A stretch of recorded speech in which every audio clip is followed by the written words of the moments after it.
The Property Bulletin by London Property, the home of superprime. This October's autumn budget has introduced several changes affecting the real estate sector. 1. Stamp duty land tax.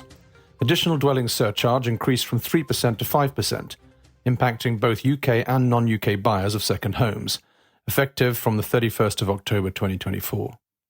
Corporate purchases. Stamp duty land tax for corporate buyers of properties over £500,000 increased from 15% to 17%. 2. Annual tax on enveloped dwellings. Annual tax on enveloped dwellings charges for corporates owning UK residential property will increase by 1.7% for 2025 to 26. 3. Business rates. Lower rates for retail, hospitality and leisure properties from 2026 to 27, funded by a higher rate for properties over £500,000. 4. Abolition of furnished holiday lets tax regime. Furnished holiday lets tax advantages removed, aligning it with general property businesses, effective April 2025. 5. Reserved investor fund. New investment fund with tax benefits for commercial real estate, designed for professional and institutional investors. 6. Corporate tax roadmap. Corporation tax capped at 25%, with capital allowances and reliefs maintained. A review of land remediation relief is planned for spring 2025. 7. Pending non-resident SDLT surcharge increase.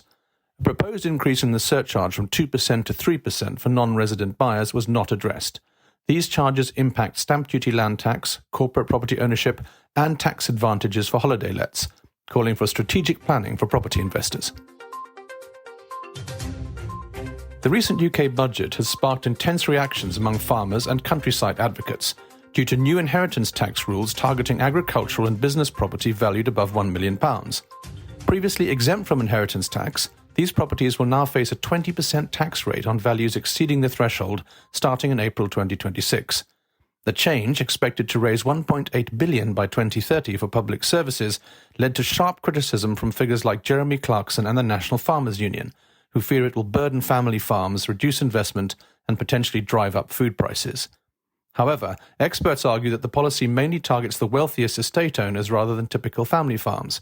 Tax specialists note that many farmers can split property ownership to reduce tax burden significantly, and only a small proportion of estates historically received substantial agricultural tax relief. The Centre for the Analysis of Taxation suggests that only large estates or wealthy landowners, such as James Dyson and Anders Holch-Povston, will see significant tax impacts. While opposition parties criticise the move as detrimental to rural communities, Labour MPs and tax reform advocates claim the £1 million threshold protects most family farms. Westminster Council has announced a new consultation on expanding its selective licensing scheme for private rental properties, potentially impacting one of the largest private rental sectors in England. Currently, Westminster has a borough-wide licensing scheme for houses in multiple occupation. The proposed expansion would extend licensing to all private rental properties across 15 wards in the borough. The council emphasised that while most landlords maintain high standards, unlicensed or poorly managed properties can negatively affect tenants and communities. The licensing aims to ensure that all private rental properties are legally compliant and safe for tenants. Westminster is seeking input from residents and stakeholders, with the consultation open until January the 19th. If approved, the expanded scheme is expected to launch in spring 2026.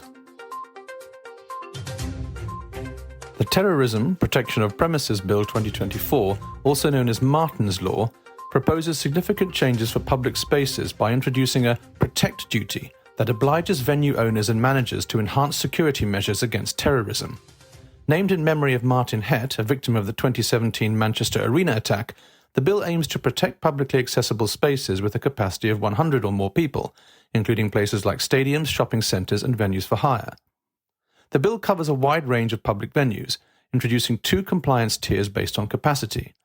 The standard tier is for venues with capacities of 100 or more, requiring basic security training and awareness for staff. The enhanced tier is for larger venues with a capacity of 800 or more, requiring comprehensive risk assessments, specific security measures, and a designated senior officer to oversee compliance.